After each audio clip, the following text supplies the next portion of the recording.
How to move the Safari search bar from the bottom to the top of your iPhone screen.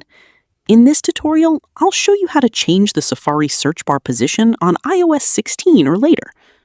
First, open the Settings app on your iPhone. Next, tap Safari. Scroll down to the Tabs section. Look for the Tab bar and Single Tab options.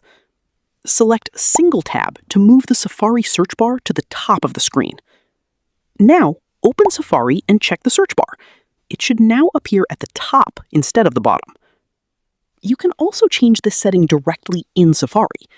Tap the AA or Page menu button next to the address bar.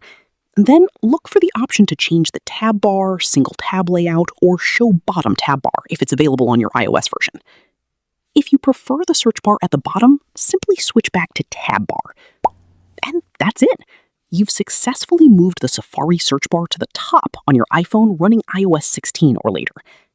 Thanks for watching. If this tutorial helped, don't forget to like the video, subscribe, and check out more helpful iPhone tips and tutorials.